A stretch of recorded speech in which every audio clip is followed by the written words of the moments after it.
Hey guys, welcome back. Today we're going to be talking about The Real Housewives of Beverly Hills season 14, episode 13, and Summer House season 9, episode 3. So in The Real Housewives of Beverly Hills, we're post Dorit's 4th of July party. Jennifer Tilly and Sutton are having brunch. We're learning a lot about Jennifer Tilly this episode. I feel like I didn't realize just how on another level she is compared to these women. She just got back from Sardinia, where she was at the Dolce & Gabbana fashion show, of course. Sutton makes a comment about how she's realizing she needs to just marry a billionaire and date for money at this point, and I'm like, honestly, yeah, amen. I feel like this woman has been through so much in her personal relationships, both with her ex-husband, who she's mentioned before was totally controlling and just domineering over her, and then her mom, who was I guess kind of the same way, and then everything that happened with her dad.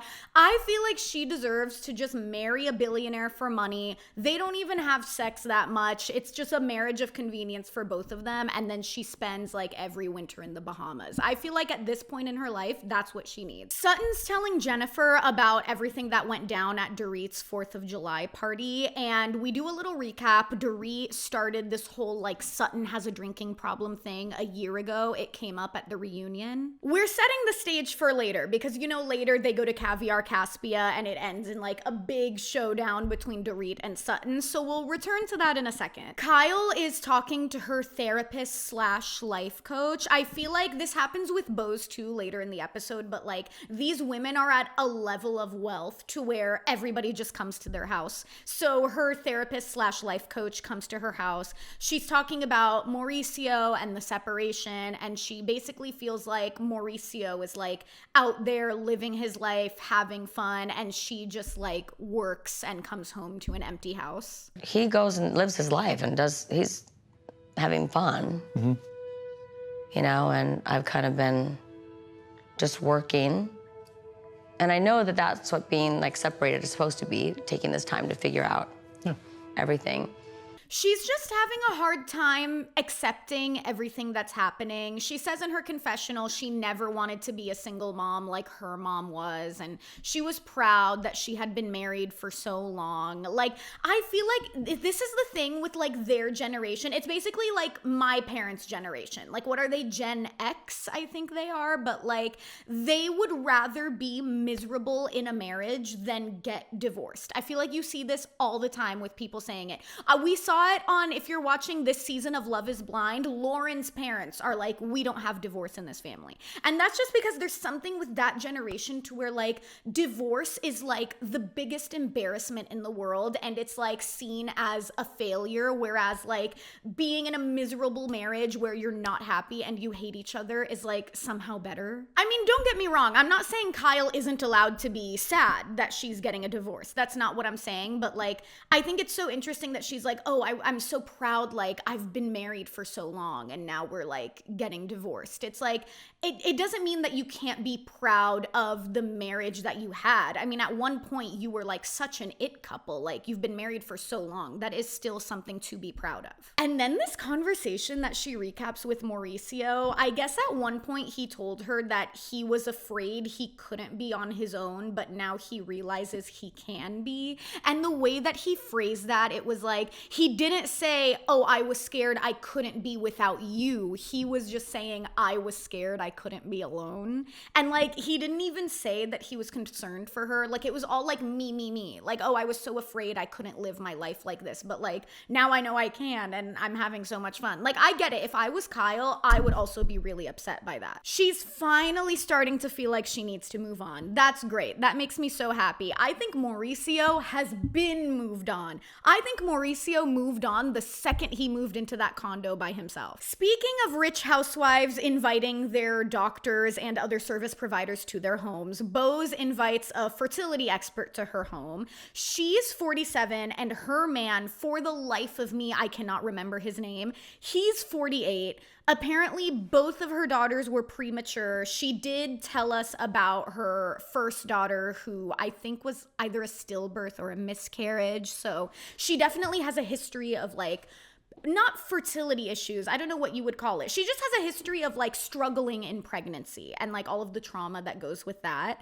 And the fertility expert says that apparently by the age of 45, there's a 2% or less chance of natural conception. And Bose is 47 and she wants to conceive naturally, ideally. She has an ultrasound done right on her bed, which is like crazy. It's like really cool, but like I just can't imagine laying down right there and there's a monitor and like you're getting an ultrasound done. I feel like that's so crazy, the things that you can have done in your home. The doctor says that she has 4 egg houses, which I guess is very good for her age, because I guess by her age they would most likely be seeing 2 egg houses.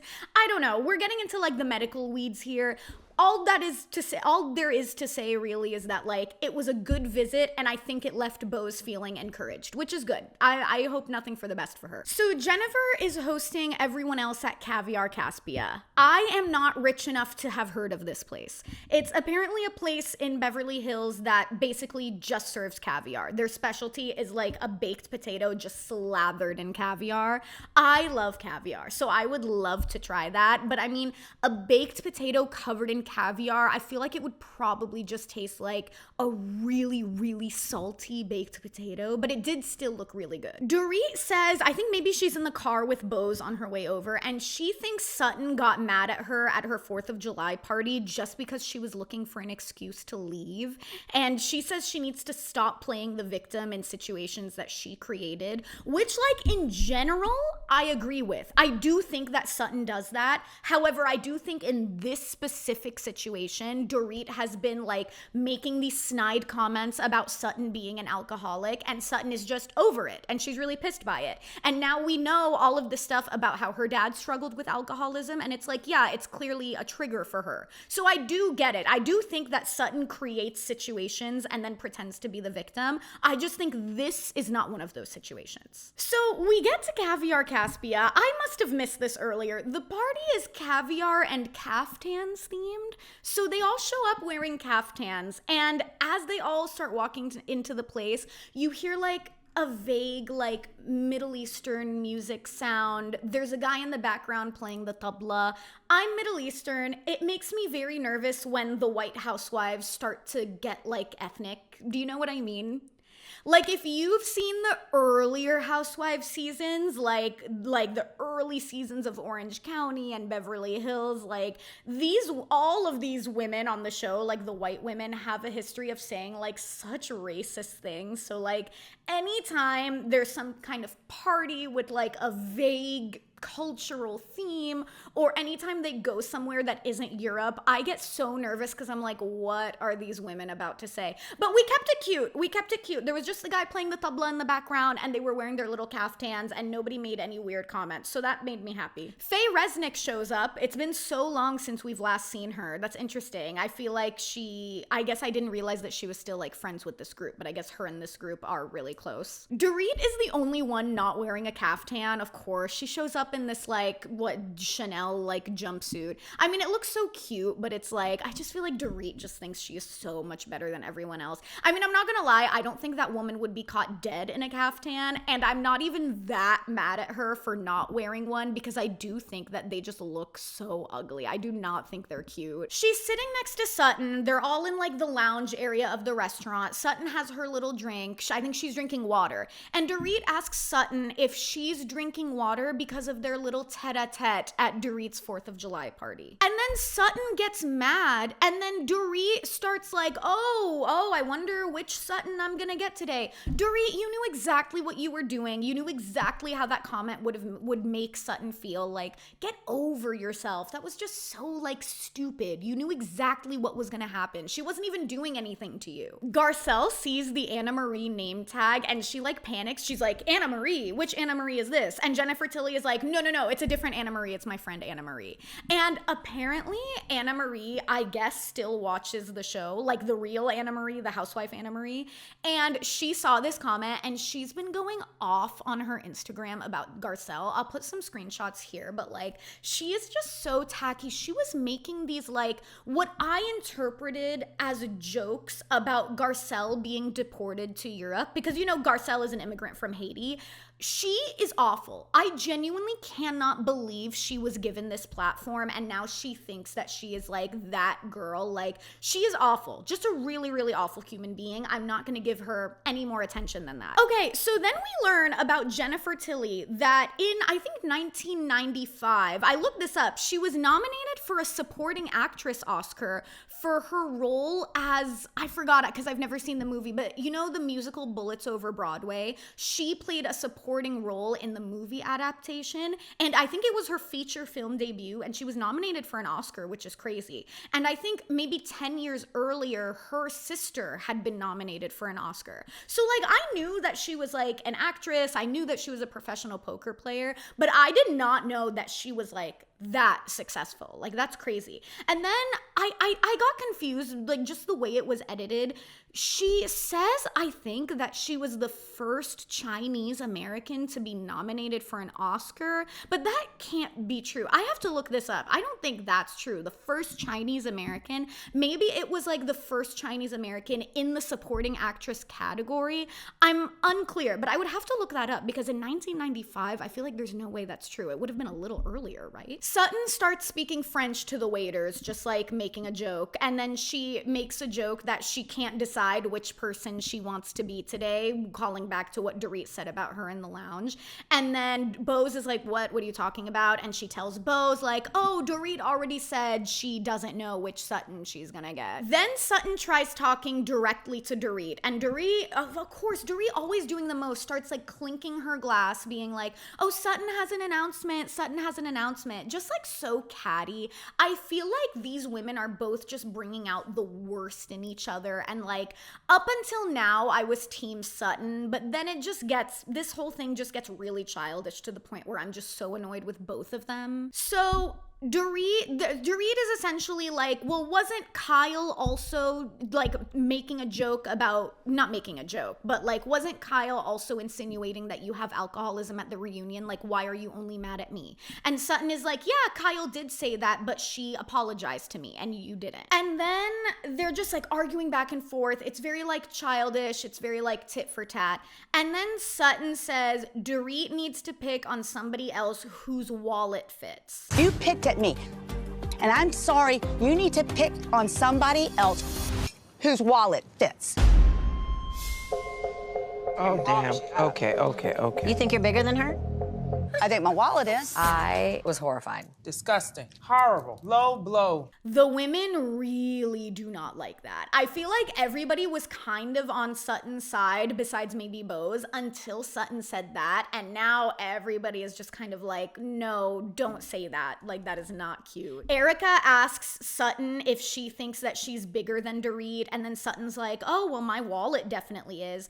Just like, it's like, I understand what she's trying to do. She's trying to say, like, you know, like, I'm above you, like, don't even try doing this to me. But like, the wallet and the alcoholism thing are just so unrelated that it's just like, it's such a reach, and it just feels so childish, and it just feels like, let me just think of something that could hurt her, and like, this is the only thing I can come up with. And then Dorit in the confessional says that the only thing Sutton's husband's money has bought her is a horse, which is a good comeback. I'm not gonna lie, I did think that was a really good comeback to that childish comment. And then Dorit is like, okay, well, did I call you a bitch? Because Sutton called her a bitch at her 4th of July party. And then Sutton's like, well, I should have called you a fucking bitch. I mean, it's just all like, the table is like erupting. Garcelle tells Dorit to apologize, and then Dorit does it. Dorit just basically repeats verbatim what Garcelle tells her to say. And then Sutton's like, wow, that was really sincere. We're getting nowhere. This is not gonna end. Certainly it's not gonna end at Caviar Caspia at the Caviar and Caftans party. So eventually Dorit and Kyle just ends up switching seats. Then Kyle and Dorit go inside to get another drink, and Kyle is talking to Dorit just about the situation. And in the confessional, Kyle is like, listen, after learning more about Sutton's dad and everything that her family went through, like, I understand why Sutton is so triggered by it. And I just feel like at this point, Sutton needs to just talk to Dorit about that. Like, this is why I always say Sutton is very immature, because if she was mature, she would have just sat Dorit down and been like, this is what has happened in my family. This is why I am so triggered by these comments. But she hasn't done that yet. And I think maybe we'll get that moment later in the season. They're probably foreshadowing that we're going to get that. But like, that is what needs to happen, because I don't think Dorit knows anything about that. And I want to say maybe if she did know about that, she would stop. But like, knowing Dorit, she also might not. So, okay, so then we do a little time jump. And maybe it's a day later, maybe it's like a week later, I don't know. But the Daily Mail article comes out with pictures of Mauricio kissing this like 23-year-old girl at an airport in Europe. And all of the women are kind of FaceTiming about it. Erica and Kyle are FaceTiming. And Erica's like, Mauricio would have been naive to think that he would not be photographed with that girl at the airport. And Sutton, I think, is FaceTiming maybe Garcelle. And she thinks Mauricio hired paparazzi to take the picture. And she says that one time she was in that same airport and like Jennifer Aniston was there and there was no paparazzi. And like, I mean, yeah, I agree. Like, these people are famous, sure, but are they internationally famous? Like, I don't think so. I don't think that like in a small airport in Europe, somebody is gonna be like, oh, that's Mauricio Umansky. Like, let me call the paparazzi on him. Like, I just don't think that would really happen. Kyle's stance on the whole situation is she's like saddened to see it. I think she's really shocked to see it, but she thinks that Mauricio genuinely did not think that he would be photographed. I don't know. I'm somewhere in the middle. I feel like Mauricio and Kyle, to me, didn't really seem like they had beef. It didn't really seem like it was catty like that. So I'm kind of wondering, like, why would Mauricio call the paparazzi on himself to get back at Kyle or to like rub his new relationship in Kyle's face? I was under the impression they didn't have beef like that, but also maybe like Kyle is so notoriously private about like her personal relationships that like maybe there is going on behind the scenes that she just hasn't told us, and like they're not as amicable as she's been pretending like they are. I was a little disappointed that the episode ended here because I could have sworn that the last episode ended with that Daily Mail article coming out. So I was under the impression that we were going to see the fallout of that this episode, but I guess we have to wait until next week's episode 14. But I could have sworn that was going to be this episode. We're almost done with the season. The reunion seating chart was released yesterday, and I was like, oh wait, like they already taped the reunion? Like, that's kind of crazy. I feel like we're on episode 13. How many episodes are there going to be? Probably like 16 or 18. I feel like there isn't really a defining like moment or like storyline of this season. It's sort of just feeling like argument of the week, like who's arguing this week. And like, it hasn't been terrible. I think there have definitely been worse seasons of Beverly Hills, but like, interesting format. I feel like there's no like through line this season. It's all just like, I mean, I guess the through line could be like Dorit and Kyle's respective divorces, but like kind of an interesting season. Like, I hope it's not anticlimactic at the end. Let's talk Summer House episode 3. I feel like the theme for Summer House this season is gonna be like reckoning with where you're currently at in your life. That's just like the vibe that I get from this season, like with where everyone is. West tells Jesse that he thinks he and Sierra are cool now. They had their little conversation last episode. It was tense, but I mean, it was what it was. Like, I don't think that there was any further that they could get after that. Sierra tells Amanda that she can't wait to meet the person that she's supposed to be with. I think Sierra is honestly just like, I don't want to say she's desperate. I don't think she's desperate, but I think she really, really, really wants a partner, and she wants like a long-term partner.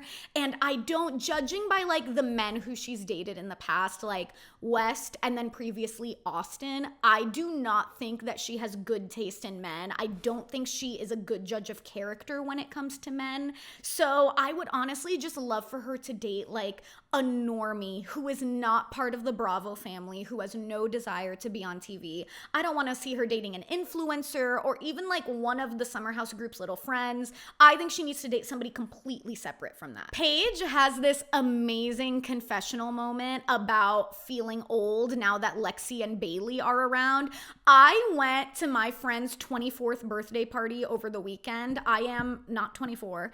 And being surrounded by all of these like 21 to 23-year-olds, I was feeling the exact same way. I literally was like, I am so old. The party started at 10 p.m. I have not left my house after 9 p.m. since like pre-COVID. So I understand what Paige is talking about. They feel so young and nice and like full of life. And I'm like, are you even registered to vote? Like, I have acid reflux. They don't. You know, they don't even know what it is. Lexi's sister is at the 4th of July party and she meets Jesse, and I'm just so like uninterested in this whole situation, but I feel like they're making it like such a significant plot point of this season. I saw somebody on Reddit say that they think Lexi and Jesse are just doing a bit, and I agree. I think that for both of them, this is just like, oh, wouldn't this be so good for TV, like us doing this like silly little bit, and like that's what I think this is. I am not taking this seriously at all. I do not care. Then Sierra and Carl have this like little flirty moment. I feel like I've heard rumors that Sierra and Carl might like hook up this season. Was that in the trailer? I feel like it might have been in the trailer. But she's like touching his hair. He's like not wearing any product, and she's like, oh, you should keep wearing it natural like that, like no gel, no mousse, like it looks so good like that. And then they're like hugging a lot, and they cut to like in previous seasons they were also getting like really touchy, and Carl in the confessional says that it's his goal this summer to get back into a friendly spot with the girls, which like I have no problem with that. I don't have any beef with Carl. I think it would be best with for everybody if they could all just like be friends and like not take sides with the whole Lindsay Carl situation, because like that situation is over. They've moved on. But would I want Sierra and Carl to hook up? No. I think Carl is too immature for her. I really hope they don't. I feel like I cannot take another like Sierra having a bad judge of character moment. I can't do it. So it was like a 4th of July party, and it was kind of like guys versus girls, where like the guys did like one area of the party and they did like the DJ booth and I think like a bounce house or a slide or something like that.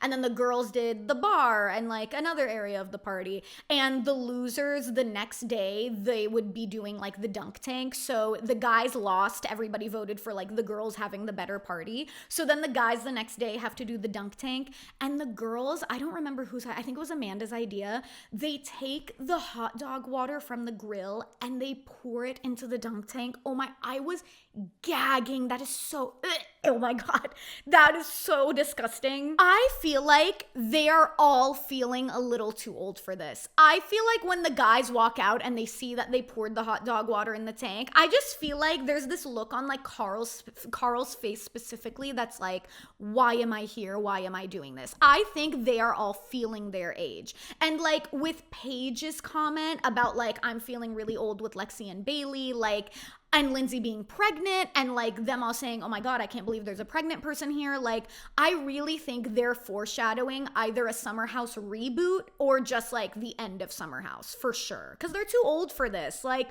pouring a hot dog water in the dunk tank, like these guys are like 40. Paige and Lindsay go shopping and Paige says that Craig froze his sperm. And apparently she asked Craig, she was talking to him and she was like, should I freeze my eggs? And I think they decided that like maybe she should freeze her eggs. She hasn't done it yet. But then Craig was like, I guess he heard about some guy his age who got into a car accident and as a result he could no longer conceive, and he brought that up and was like, oh, like I think I should freeze my sperm. And they cut to a Southern Charm clip of him talking to Shep and I think Austin, and he was like, oh, Paige and I both decided that I should freeze my sperm. But then when they go back to Paige, she was like, yeah, Craig just like did that. I did not tell him that he should do that, which is like, I feel like that is so Craig. Paige Paige is like, oh, should I do this like big thing for my reproductive health? And Craig is like, how can I make this about me? Lindsay talks about how her mom left when she was 2, so she's really excited to have the chance to create a strong relationship with her child. And now, like, in the future, now that we know it's a girl, like, I feel like that's like really sweet. I think Lindsay is gonna be the best mom. I feel like Lindsay is gonna be so like strong, and she's gonna love that baby so much, and she's gonna put that baby first. Like, I really think that she's gonna be great. Jesse and Lexi go on a date to some kind of like adult playground. I don't know where they are. It has like a bar and then this like open space with turf, and then they're like shooting basketballs into buckets. I have no clue where they are, but he asks if they're gonna share a room next weekend at the house or if they're gonna take it slow. And Lexi says that she wants to make sure they're getting to know only each other. She's basically talking about being exclusive, and all of a sudden Jesse's like, oh, whoa, like things might be moving too fast. Like, oh, I don't know about that. All of a sudden he's pulling back when literally, like, didn't he say he loved her in the last episode? Give me a break. And then she says she's not a casual girl. Like, if they're gonna like have sex or something, it needs to be that like they're in a relationship. And Jesse says that's a tough one to swallow. This is how I know they're doing a bit. This is how I know they're doing a bit. This was all just fully like a ruse for Jesse to just get Lexi to hook up with him. And now that Lexi is like talking about her standards and talking about how like she doesn't want to do a casual hookup, all of a sudden Jesse's like, oh, well, this might be moving too fast for me. That's like not really my style. This is how I know they're doing a bit. Everybody's at a rooftop party in the city. Kyle's like DJing there, and he introduces this guy named Imrul to the group. I don't know if Imrul is supposed to be a main cast member this season or not. Or maybe he's just supposed to be a friend of, but he's coming back later. Paige, this was like the real like moment at this party. Paige pulls Sierra aside, and she says that she got a rage text that morning from Kyle because Craig did a sponsored post for another hard seltzer brand. I remember when he posted this. This was like last summer. I guess he said like he came out with a picture of him with the hard seltzer, and he was saying like, I'm proud to be an investor in this seltzer. And then also Hannah Berner, who she does the Giggly Squad podcast with, I guess went on a different podcast and said that the reason she was fired from Summer House was because Kyle didn't like her and Kyle got her fired. I mean, honestly, thank God Hannah isn't on Summer House anymore. Like, I'm so sorry. Hannah sucked. She was so annoying. I feel like she ruined every season she was on. I really, really do not like her. So, like, I'm sorry. Like, I do not care. If Kyle really got her fired, it's like, thank God. I really do not like her. Sierra says that it tracks that Kyle texted Paige about this and not Hannah and Craig individually, because Kyle is always like demanding this level of allegiance from his friends. And then Paige is like, well, when has he ever supported a single thing that I've done? And then she goes, the only reason why I'm here is so Amanda can have someone to keep her company while her husband pretends to be Diplo. I mean, yeah, the fact that Kyle is texting Paige about something her boyfriend and her best friend did is like crazy. Like, you're friends with Craig, and I'm sure you have Hannah Berner's number. Just text them individually. It's like, what do you want Paige to do? Do you want Paige to like apologize on their behalf? Like, the way that Kyle treats women, we know, like, just through his relationship with Amanda, we know what he's like. I bet that he actually is expecting Paige to like somehow apologize for this, or he wants Paige to like on his behalf tell Craig and Hannah off. It's like, give me a break. It's like, how is this her problem? This isn't her problem at all. They're back at the house. This is the next weekend, and Danielle comes in with Lindsay, and she looks so much better with this short hair. I really, really love it on her. She used to have that like really, really long curly hair. I don't know if it was natural or if it was extensions, but like they were kind of chuggy. Like I'm sure like at the time, several years ago, they were like very in fashion and cute, but but like in the flashbacks, I'm like, that does look kind of chuggy. I feel like she looks so modern with the short hair. I really like it. Lindsay's gonna do a gender reveal scavenger hunt, which I think is so cool. And then Danielle is like, oh, are you gonna do a sponsored post for that? And she's like, I don't know how, but if I could, I would. Honestly, like, amen. Like, I love that she does not care about the hate that she got for her sponsored pregnancy announcement. It's like, if you could, you would. 100%. I love that for her. Then Sierra gets there and she's telling Lindsay and Danielle about Imrul. And I guess Imrul at that rooftop party told everyone that he couldn't come to the house last weekend because he was at a sex party. And he was giving like really specific details about it too. I'm not gonna lie, I did laugh when West was like, so what, were you just like edging the whole time, or like how many times did you come? And Imrul was like, oh no, I actually never came. And West started booing him. I laughed. I'm so sorry. That was so funny. He was like, boo. I'm sorry. That was funny. Then Imrul goes into the confessional and he says that he is the way he is because he grew up in a strict Muslim household and he realized he doesn't want to live with that level of rigidity.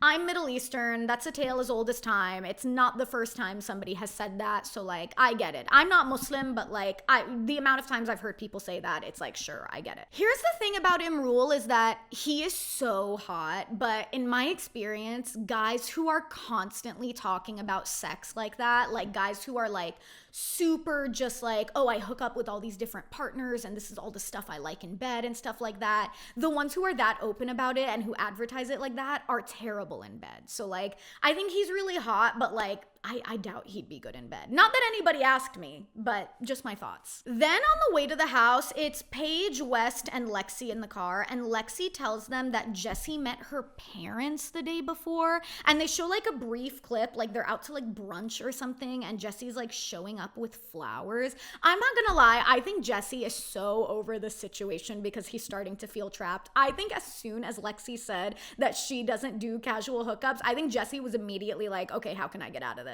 Then I think Jesse shows up to the house, or he's saying this on the way to the house, but I guess Lexi asked Jesse if he was still gonna comment on the girls' Instagram posts after their exclusive. Because you know, if you're like on the subreddit, I don't follow these people on social media, but like on the subreddit, people will post screenshots, and anytime one of the girls posts a picture, Jesse's in the comments like, you look so fire, oh my god, I'm sweating because you're so hot, like you look so sexy. He's like, he in the confessional is like, what? I'm just gassing up my friends. Like, what? It's so normal to gas up your friends. But like, let's be real. If any of the women wanted to hook up with him, he would do it. It's like, yeah, like sure, he's gassing up his friends, but also like, if any of them tried getting with him, he would 100%. So the way that the episode ends, Paige and Sierra are talking on the bed.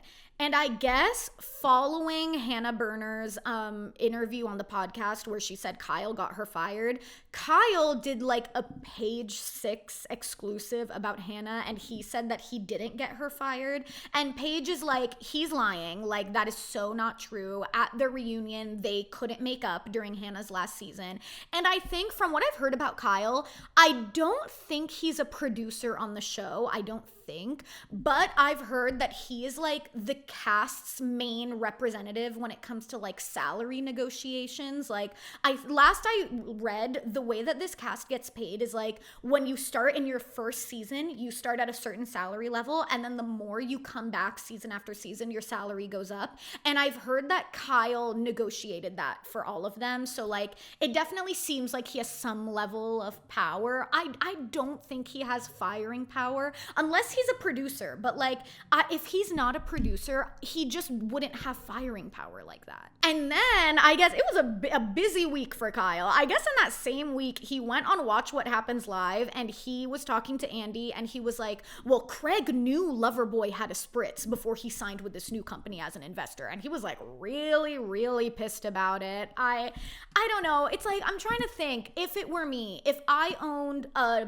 alcohol beverage company and one of my close friends signed as an investor to another company without telling me about it, like, Would I be mad? I guess I would be a little like hurt. Maybe. I think I would be a little hurt, but like your friends, you don't employ your friends. It's like Craig can do whatever he wants. So it's like, sure, like I would probably be a little disappointed, but like, would it be friendship ending? I don't think it should be friendship ending. Also, like, as like just sort of related to that, I don't believe in working with your friends or family. I think that gets like really messy. So like, you know, if Craig wants to invest in some stranger's spritz company, like let him. I don't know. I don't think it's that serious. Then the last thing Paige says, she goes, "You're lucky I don't buy Loverboy and fucking sell it."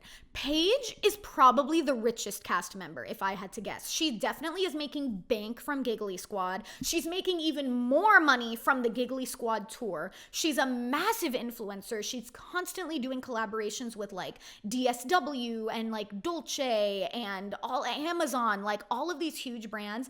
I'm sure she is the richest cast member. So like if she wants to put her dick on the table and like tell him to just like fuck off, I fully support her doing that. And that's it. That's how the episode ends. I can't wait. I hope we get like the showdown between them next episode. Keep an eye out in the coming days, maybe tomorrow or the next day. I'm gonna post my recap of Love is Blind episodes 10 to 12. Literally the next episode after that is the wedding, so we're almost wrapping up. And then of course The Traitors is also ending, so I'm gonna have a recap of the last episode and this week's episode up as soon as possible. But in the meantime, make sure to subscribe if you haven't already, and I will see you next time.